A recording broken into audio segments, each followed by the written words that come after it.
Hi. Nasikia nervous. But I feel good still. I'm excited. Yeah. Thank you.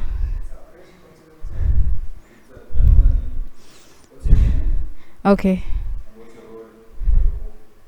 What's my rule? Okay. So, straight to the camera. Okay. My name is June Wangare. I'm a host on Jokofu. Yeah. That's what I do majorly. Yeah. Yeah. It's a very deep question. I'd say first I'd say Jokofu means a lot to me. And then for me, Jokofu is a place where I get to come and talk with my friends about meaningful things. And I don't know.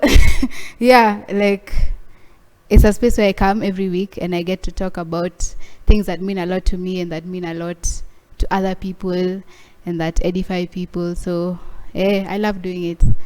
Yeah. eh,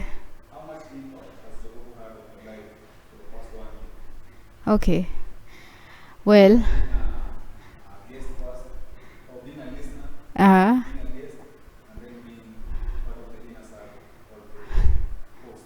okay.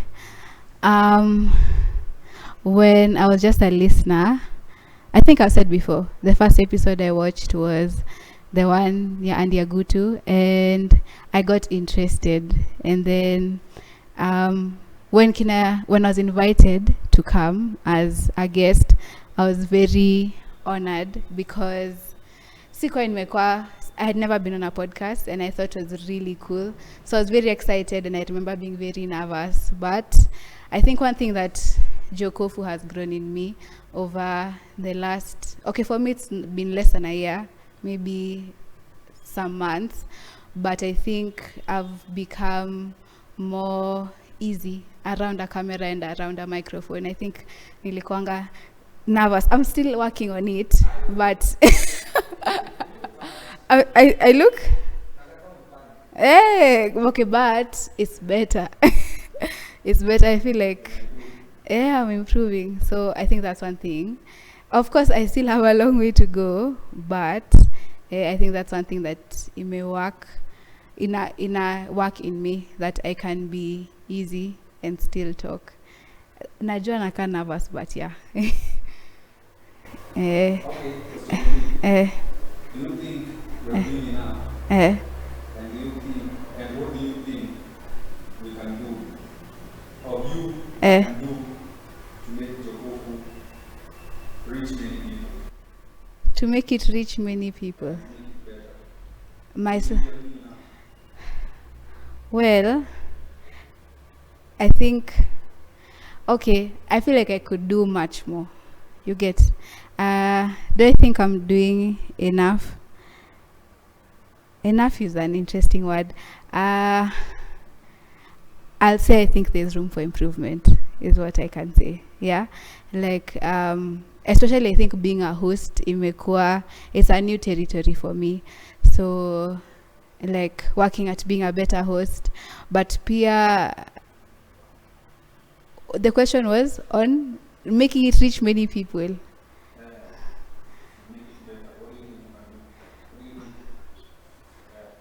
Okay, what do I think I can do? Well, nimekuwa na assignment enye sija achieve, but yeah, I'm supposed to be studying the TikTok algorithm, but yeah, I think probably I think we're doing well on Instagram, and I think we're really doing well on YouTube too, but me nafaa to take over the TikTok, so and that's a task that I can do to make us reach more people. Yeah. Yeah. Who's your favorite guest? And why? My favorite, And why? my worst. Say your favorite guest in the episode and your worst guest in the episode. Okay, is it okay if I don't know the episode number? Okay. And can I have 2 guests? Can I have more than one? Because I feel like I have 3. Yeah. For me, Pastor Nathan, because I feel like he had a lot of wisdom to give in the episodes we've done about love and doing love the godly way. I think that's episode 34 and 35. Yeah, go check them out. Yeah, because I feel like he had a lot of wisdom to give. So he's also he has wisdom. So sometimes you need somebody who can look from their perspective and give us a bigger perspective, because you see, as we see it from Palituko. Yeah, so I think like once in a while it's nice to have someone who has gone ahead to also tell us. Yeah, so I'd say Pastor Nathan. I still say Sleepy because I thought that was a very entertaining episode, and I think Sleepy has very entertaining life stories. So if you've not watched that one, go and watch it. I'm a big fan of Nyamo on this podcast because he has entertaining stories, but at the same time he's very knowledgeable. So I really enjoy listening to Nyamo as a guest on this show. I can't say that I've had a worst guest. I don't think I have yet. Yeah, maybe in the future. Uh-huh.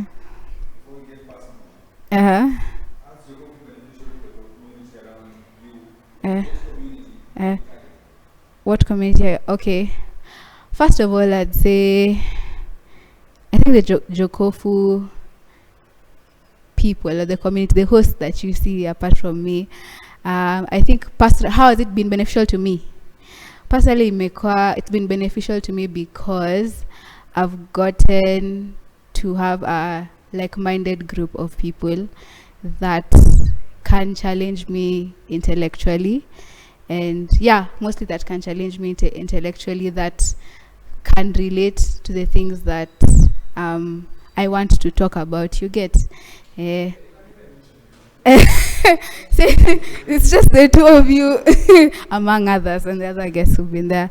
And how do I think it's beneficial to the community? Okay, let me start with how do I think it's beneficial to the community. I think now and even in the future, I think we talk about a lot of relevant topics to the generation we're in. So I think it's beneficial, one, in educating, and then like in educating, in raising awareness. We talk about a lot of things. So like for example, when we talk about, though we've not yet gone deep into the Pan-Africanism, but I think we talk about a lot of things that give people knowledge. I think we have some banter episodes. They can grant people a sense of relief after a long day. You can listen to them in the background and laugh and all that. So that's how I think it's beneficial. What is the other one? What audience are we targeting? Who's that? What community are we targeting to be our audience? Or me, I'd say everyone. Like, here's what I'd say: everyone. I'd say everyone because, as I said, I think we give a lot of nuggets of wisdom here. So I think targeting people who are like-minded to us, but also people who are not, because maybe we can challenge your way of thinking, and we can challenge the normal standards that society has set. You get? So I would say everyone. Yeah.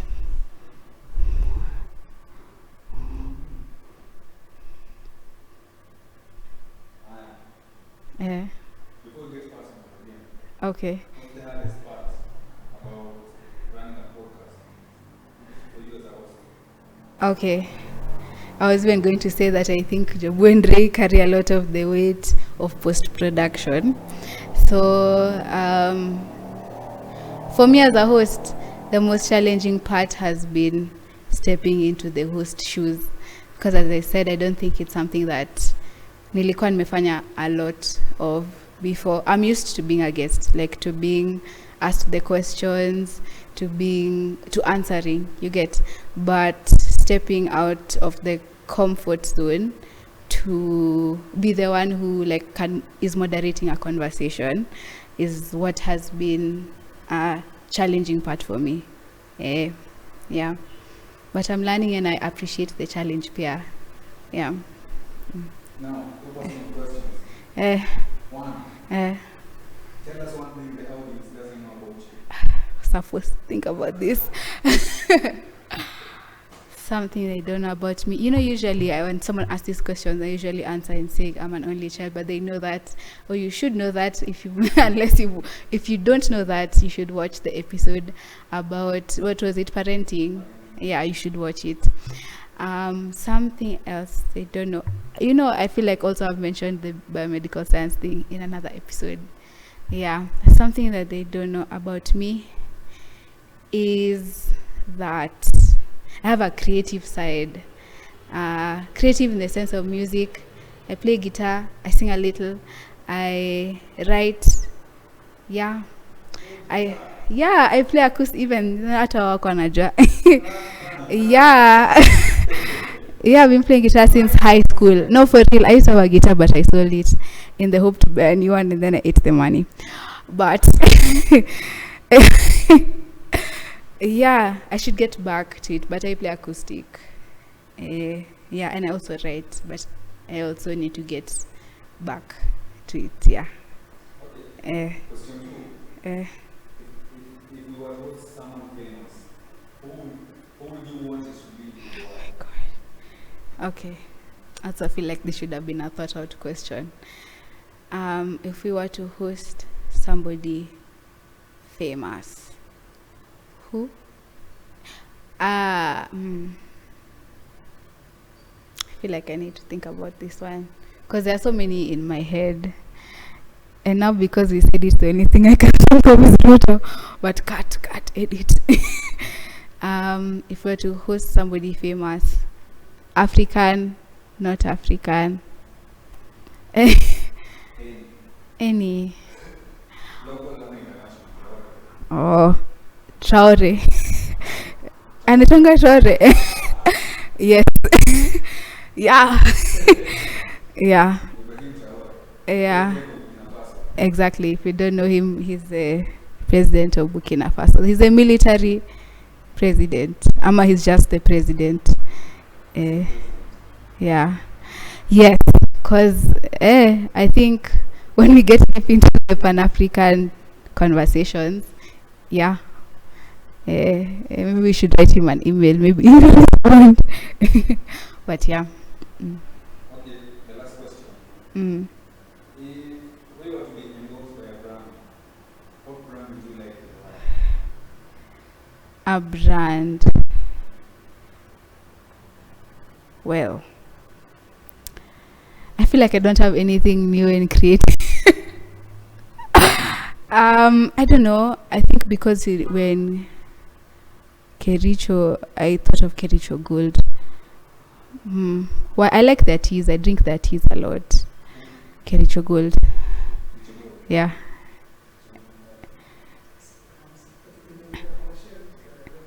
Kama iko Kericho, but naitwa Kericho Gold, so I was assuming iko Kericho.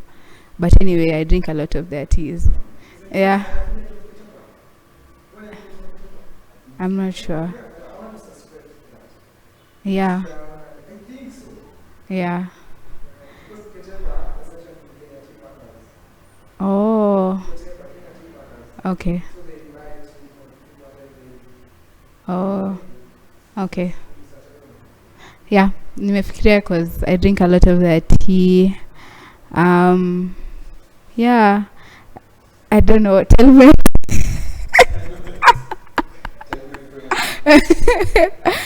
Yeah. Nafeel ningefikiria swali. But yeah. Yeah. You have any more questions?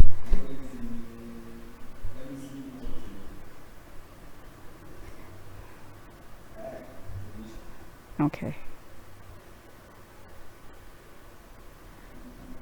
Yeah. Okay. So yeah, when we invite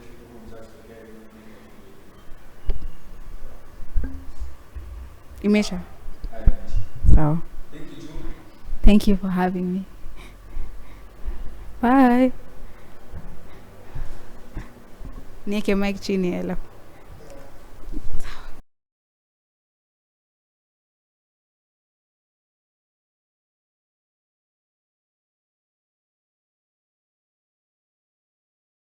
Mshaanza kurekodi?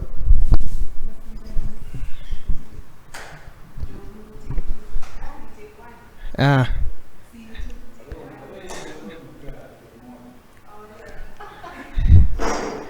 Yala. Yeah. So is it ndo anaita the Alkebulan? Umesikia Nathan akisema sijui kwa another episode like two episodes ago ama 3. There's an episode hapo alikuwa anasema this is the seat now. Mazee so comfy. Well. Hi, how are you? I'm okay. I was born for the TV, you know, like I was born for the TV. Yeah. So what's your name and what's your My name is Job Mwandembe. Wengine wananiita Mkunga. And I am a host at Jokofu podcast. How's the audio by the way? I hope I'm not like interfering with it. Hata muniulizi nilitokaje Nairobi, how was it? Yeah, guys, mkona Nairobi was good. I saw my type everywhere. Now I understand why I'm single in Kericho. They're in Nairobi now. I either have to go to Nairobi, how is it? Or come here. Yeah. Others I'm very ready for whatever we have. Yeah. So what does Jokofu mean to you? Jokofu is my baby. Literally. Like it's something that okay, not like my only baby, me alone, but for me it's literally my baby. So it's something that I cannot like just wake up and stop doing. It's very hard. I don't know. You can't buy me off. If you are an investor who thinks you can buy me off, well, no. So I don't know. Jokofu is, you understand when someone tells you something is their baby, it's like very personal to them. And I don't know. Yeah. Before I get emotional, the next question. How much impact has Jokofu had in your life for the past 1 year? It has really been interesting to like being on the forefront of it. Really interesting. Like hosting almost all the episodes. It's interesting in the sense that I'll have to prepare. That is one. And then there's something that people say you can't feed from, no, you can't pour from an empty cup. So it means before I come to a podcast, I have to prepare at least for that. So it means that I have to also do a lot of research so that I keep on impacting people in the small way that I can. What is the question again? How much impact has Jokofu had in your life for the past 1 year? And then another impact is whatever you're saying, you have to live by that. So now it's really an interesting, like it's part of an accountability partner for me, because whatever I say I have to live by that, because mwenyewe at some point because by the Buddha ulisema hivi, so now you have to live by that. It's a really interesting thing by the, yeah. Next one. Who's your favorite guest and why? And who is your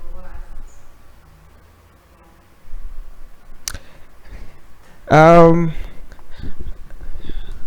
Worst. I don't think I have a worst guest per se. There's no worst guest. Probably juu nitamsaidia, but I don't know. Worst guest though. But one of my favorite guests, wow,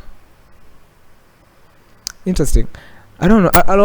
I'm tempted to say Akina Victor Bobise of Nakuru. We really had some fun on that one. I don't know. But generally, for me, I don't think there's a good or bad episode per se, because I enjoy podcasting. There's another episode in Kwanasema. It's a very therapeutic moment for me. Like, I enjoy being on set, just talking about things, because like it frees my mind, kind of. It's therapeutic. It's like someone taking a walk, for those who take walks or for those who run. Whether tumeanza kukimbia, you can join our nini. We DM taku nini. Yeah, I'll add you. Yeah, so I don't think there's a worst guest. But there are those episodes that you get out of them and you're like, man, I loved that one. Like, you feel like maybe you have done a lot of research in it, the energy is just right. Yeah. Also, I feel like what makes a good episode is also what happens like before the set. Like, at times, you can have like a really hard time setting up, because you don't have our own space yet. Setting up, maybe getting the guests, preparing, like small issues that now distract your train of thought and your preparedness as a host. So maybe I can say what happens even before the set, like backstage, also is very key in whatever is happening on set. Yeah.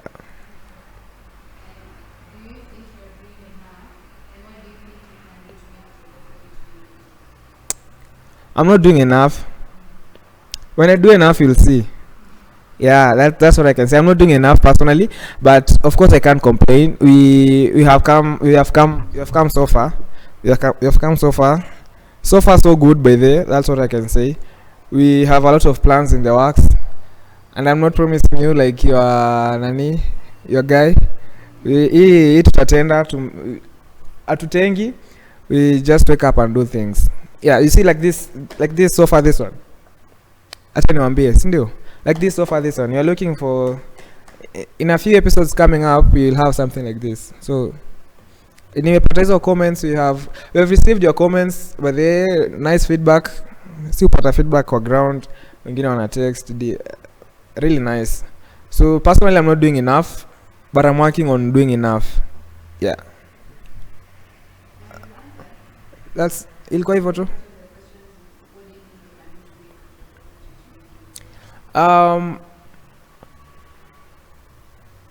I feel like to be one of the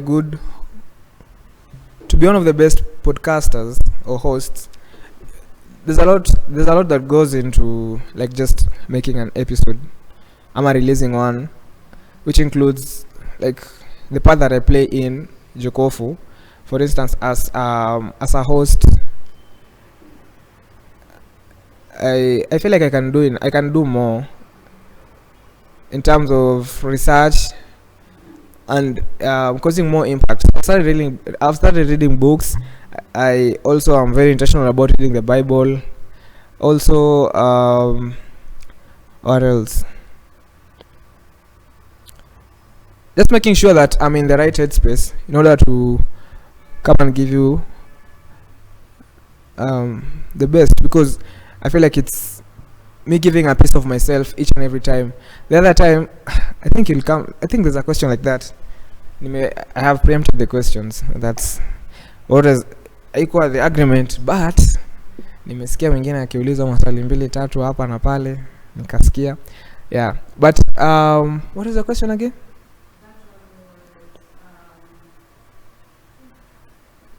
Am I doing enough? Yeah.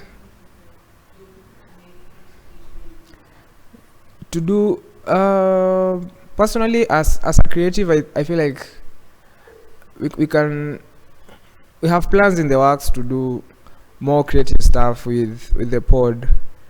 Yeah, but our target is more of an organic target, so we are not looking to buy people in or force people to subscribe. We are looking to also just an organic community, because we're building a community for Jokofu. That's why you say welcome to the cool side. Like, so once you come to the cool side, you experience everything that appertains to being on the cool side and nothing less. Yeah, so we have a few plans in the works. What was guy? I answered the question. Okay. So, eh,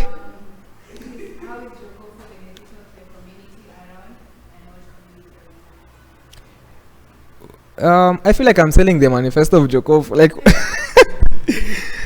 how is Jokov beneficial to the community?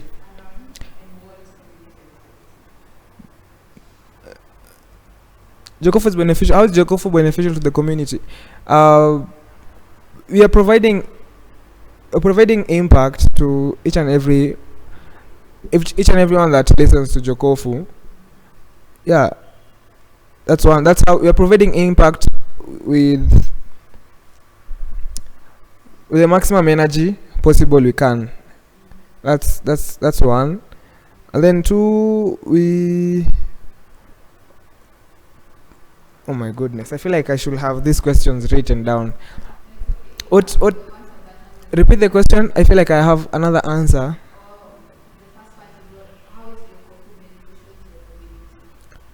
Oh, how's Jokofu beneficial to the community? We provide relevant topics. That's one. Two, I don't know. We are not targeting a particular community, but you're building one.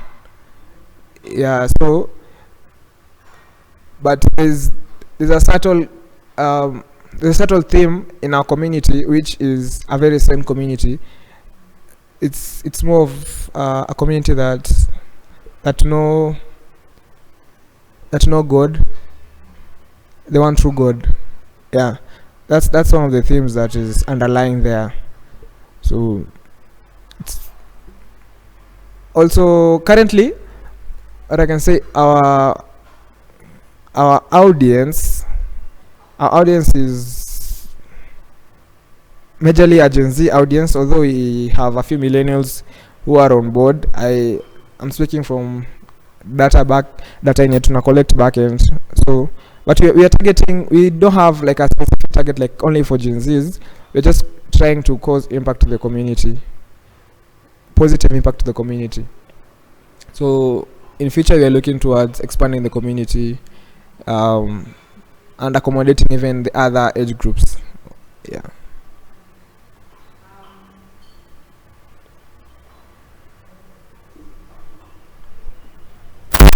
Mnanichagulia maswali ngumu, mbona mna discuss hivyo?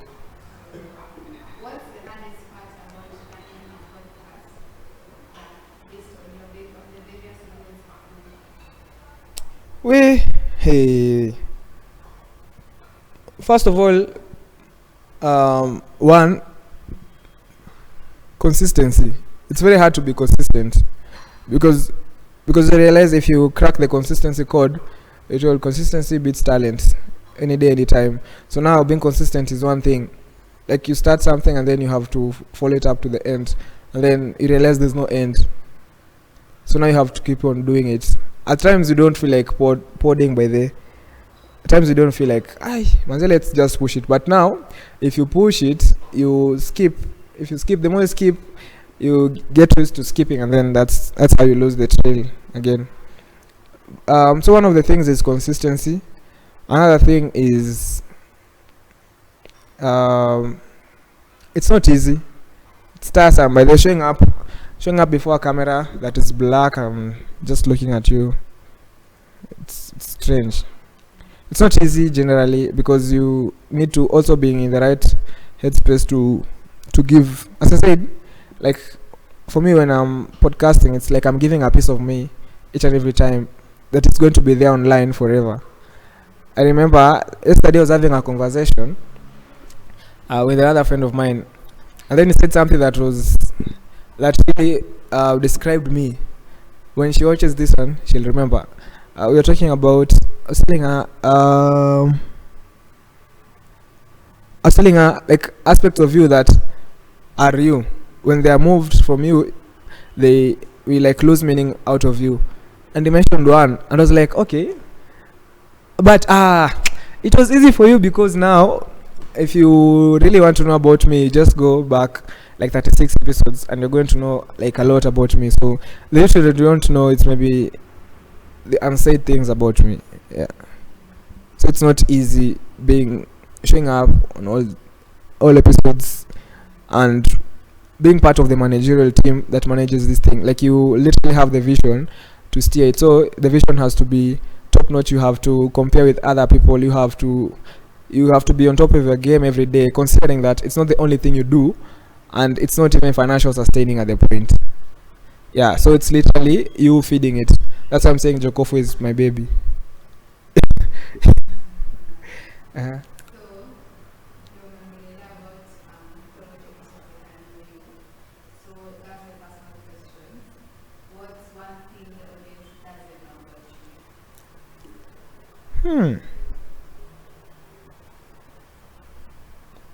Is there really?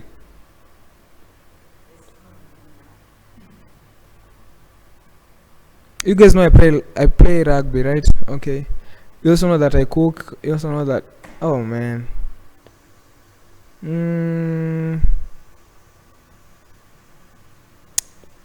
I don't know. I don't think. You don't know that I can pray in Arabic.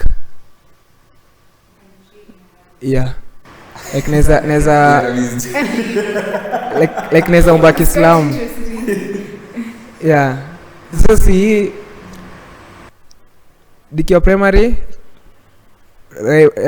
lower primary tukiwa tunaishi Nakuru, tulikuwa tunaenda like tulikuwa tunapita nini msikiti what is this shule ya Waislamu inaitwaje?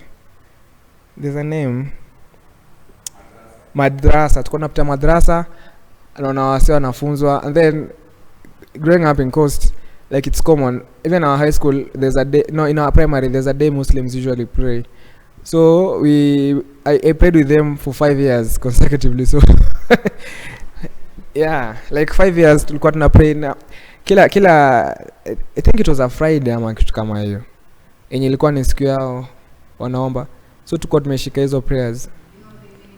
Yeah, because now you pray, and then the church ilikuwa naenda, even the pastor at some point alikuwa Muislamu before akuwe Mkristo, so pia alikuwa anatufafanulia. Like it's a very good prayer actually, coming to think of it. It's more of like our father what even, but now in their own way. Yeah, really interesting prayer.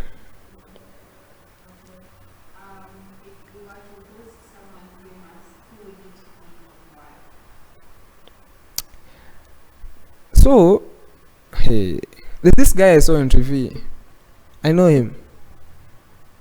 Okay, I want to interview him because of his daughter, but I love the like the guy is really nice. Mr. Wanjigi sir. He can actually organize another sofa for you.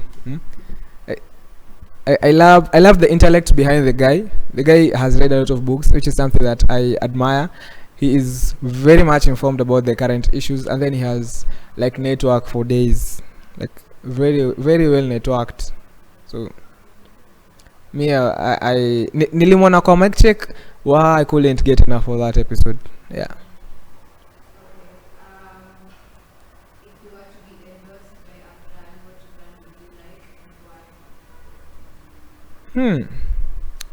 A brand.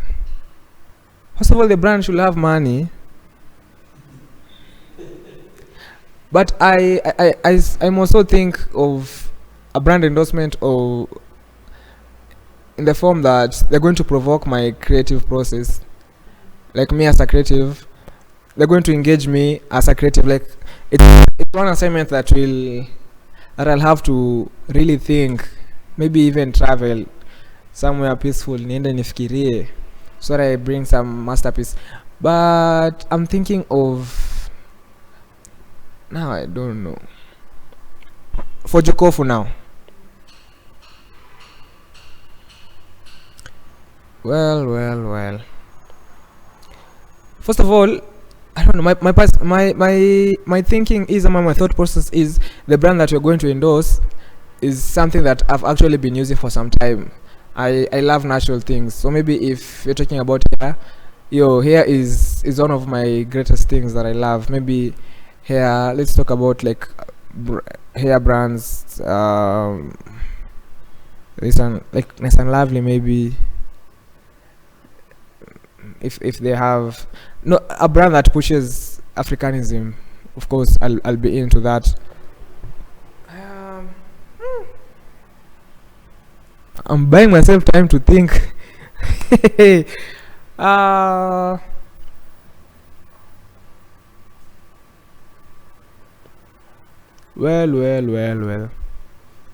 I think Red Bull. They usually have, and I've seen their content is usually really nice. So I know when they give us a brief, it will be something good. Also, saa zingine ni za pombe, na mi si mtu wa pombe, because I'm thinking of a brand that really pushes your limits as a creative. Kabisa.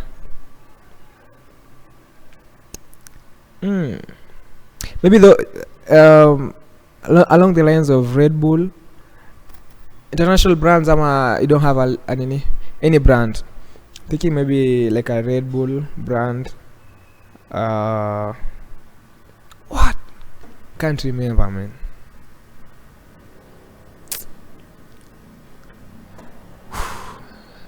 When I remember, I will.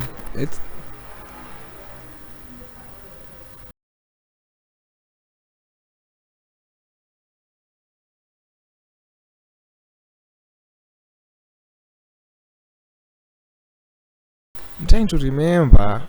There has to be a brand, but nonetheless, it's okay. Sawa.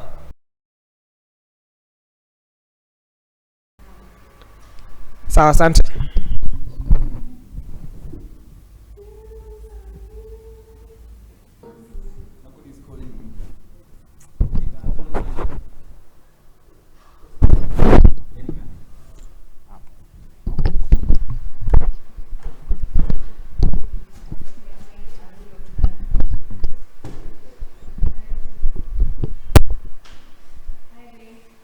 Hi, June. I'm fine, thank you. Well, that's hard to tell.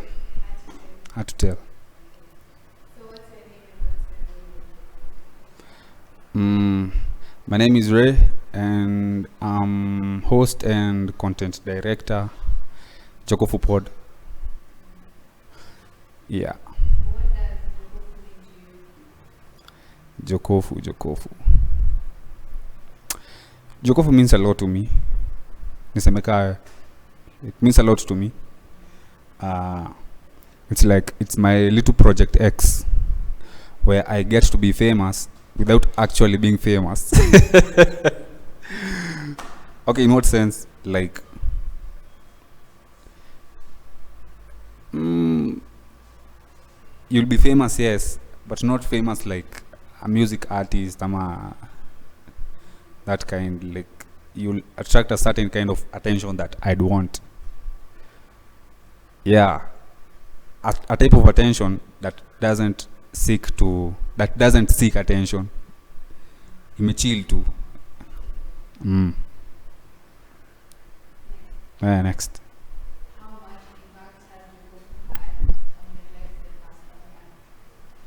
But it's already been a year. Our anniversary should be anytime to release the episode. So Jokofu has had a lot of impact on my life.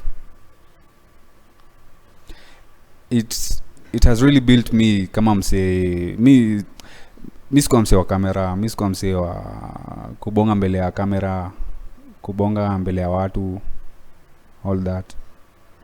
But since we started Jokofu ndio nikajipata kumbe naweza, like it's something I can do, and it's really nice. It's a good feeling.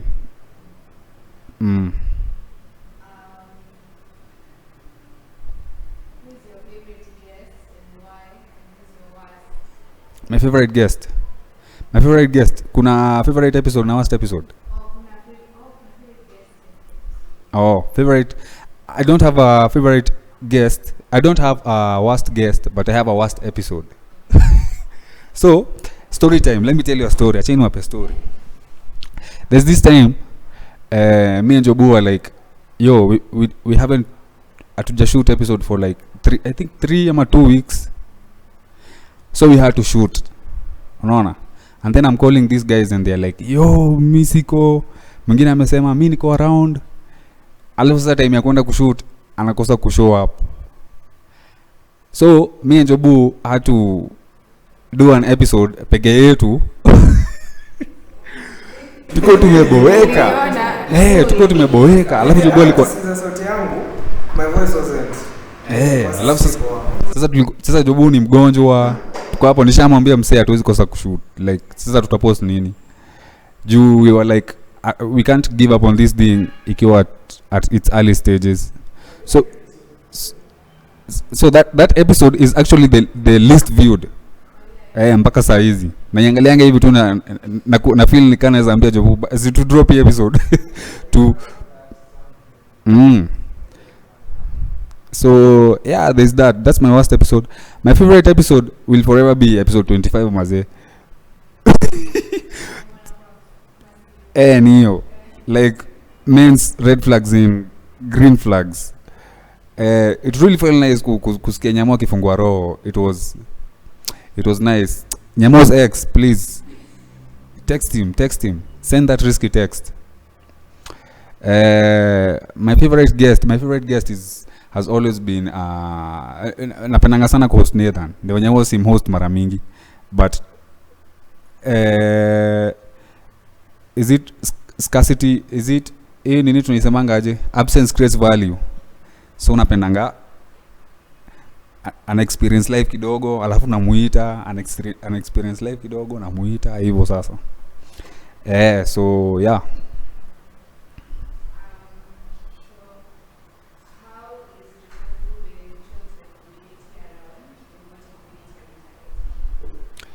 Okay. So how beneficial is Jokofu to my community? So first of all tuna create a lot of awareness, and it also helps me show people how cool it is to actually be on God's side, on a Christian who actually lives like a Christian, not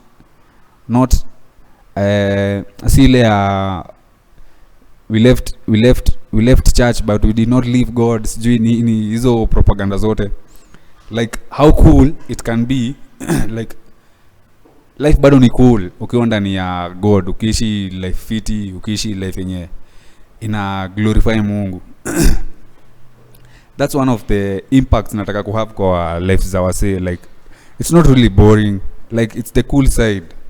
That's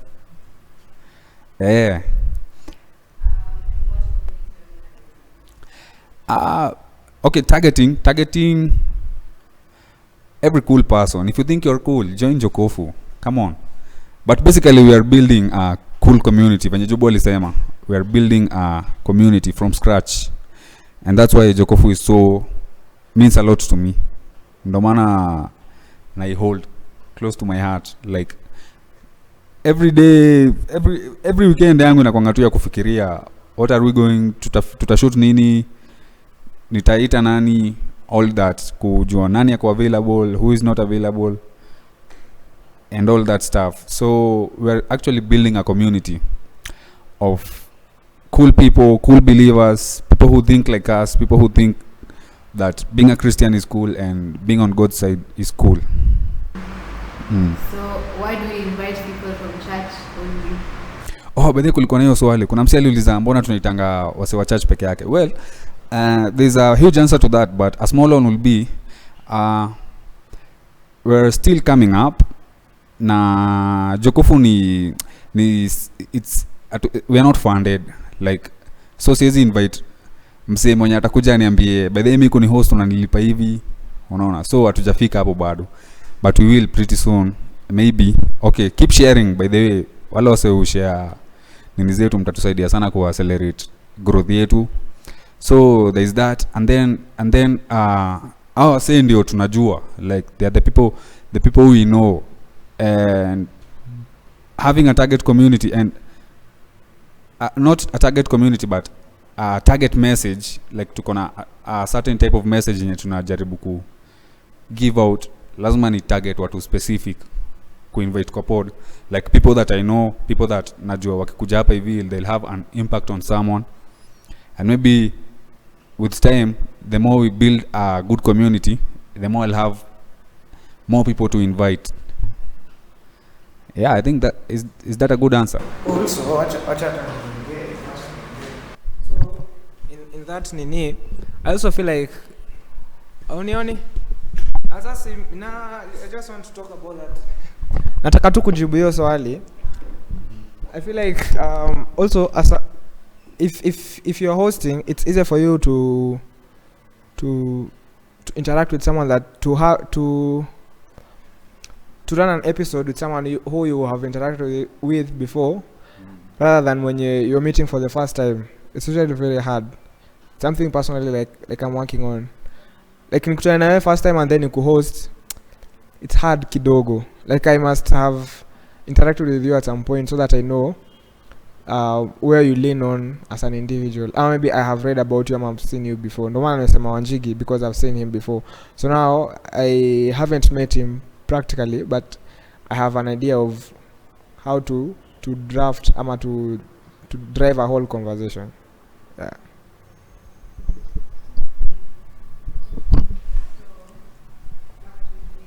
Mm-hmm.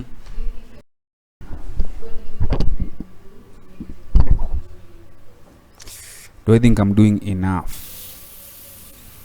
Basically, I think, and do I think I'm doing enough? And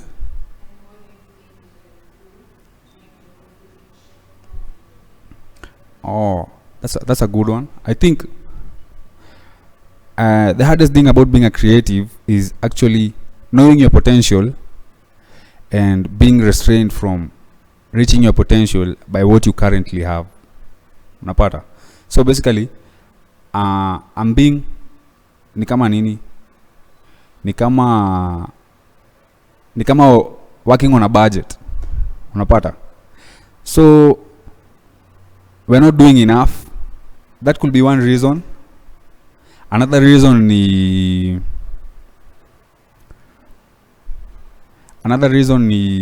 sometimes hakunaga moral, like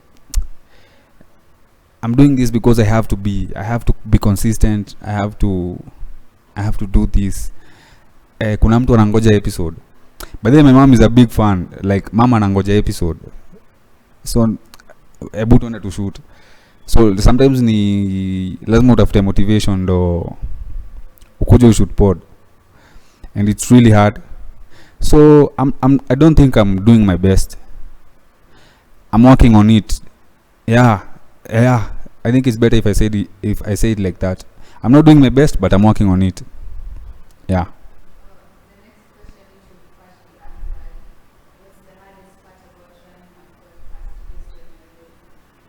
Based on my role, the hardest part is explaining to people why, like, kwambia msee ameniambia by this uni invite kwa pod, kwambia msee hapana, explaining to people why as much as I'd want to host you, I'll not host you, ama I don't want to host you, probably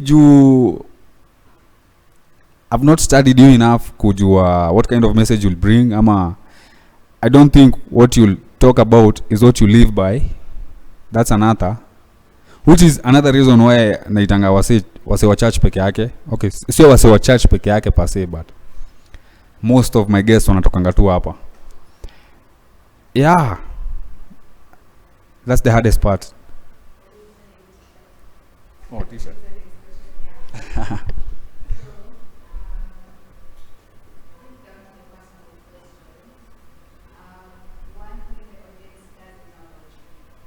About me. Beneo kila msee anajua mimi ndo nilitengeneza hii kiti. Like this is my creation. This my baby, my other baby. Alkebulan 1.0. So yeah, I made this and I make these kinds of things. DM. But if you're being personal, kama nakuwa personal, ni kwa most episodes ukiwatch most episodes yenye mimi niko, I usually come out as very nonchalant. But me ni lover boy mazi. I'm actually a lover boy. And I don't like that.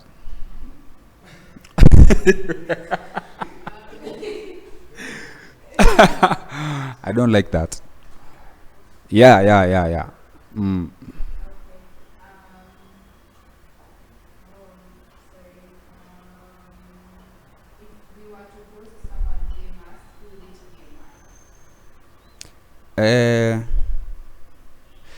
Nilikuwa nisema Wanjigi. I love that guy bana. He has a type of aura that I'd like to sit next to. Napata. So yeah, Wanjigi. But pia naweza taka kuhost nani Mtukufu Lies. Aniambia rada ni gani? Like where are we suffering? Naweza taka kuhost Prezo mimi. Naweza taka kuhost Prezo. Nimuulize zile the hard questions bila filters. Sasa I'd only be worried about my safety afterwards. But I love to ask him the hard questions. Kwanza nimlete hapa nimkalisha hapa, asikae mbali sana. Kaya hapa. Kuja tukado ukinichapia rada. I think I'd have some really tough questions for the president of Kenya. And one of the greatest leaders of Africa, president of EFF, Julius Malema. Au ni mzee mwingine anaweza taka kuhost.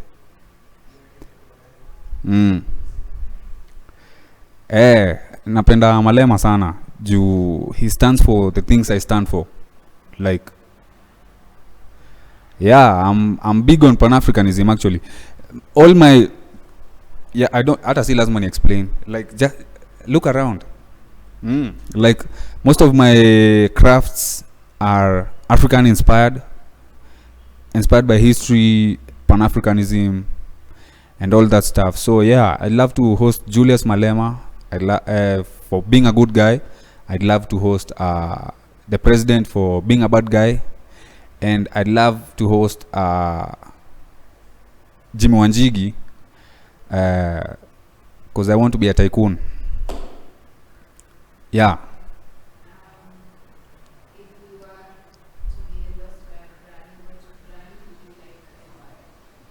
If we are to be endorsed by a brand. By then mbona siku nimefikiria hiyo swali. If we were to be endorsed by a brand, I think naweza taka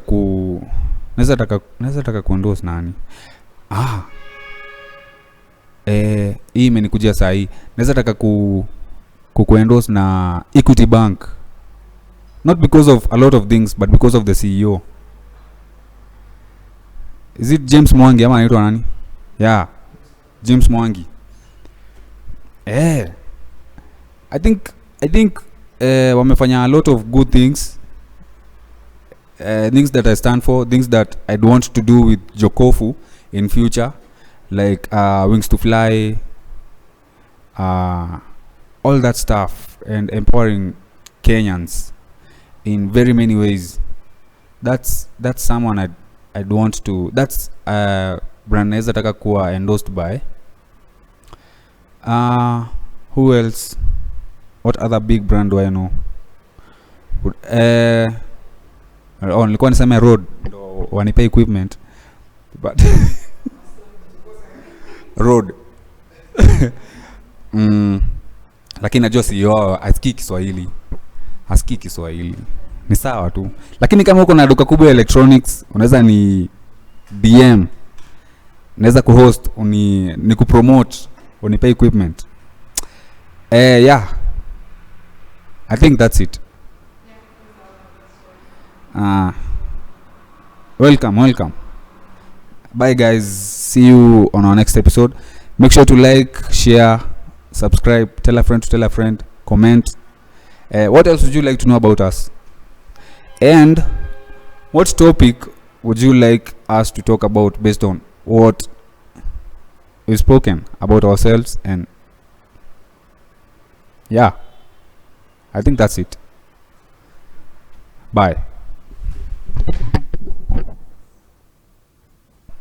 Oh, so nimekumbuka hiyo swali ya what brand would like to endorse. I'll have to endorse any brand that promotes growth majorly, like financially, for instance. And I feel like it's quite unfair if I restrict, if I be very specific and say a particular brand, because maybe the other one wants also to come on board na watasema huko tutaja madam wao PR pale amewaka moto. So majorly a brand that promotes Africanism, that is one that provides impact to the society, like venye like for instance financially, that is financial growth, like majorly just awareness to the community. Yeah, because for us it will also be part of CSR, like we'll be looking towards sponsorships for us to do corporate social responsibilities and actually give back to society.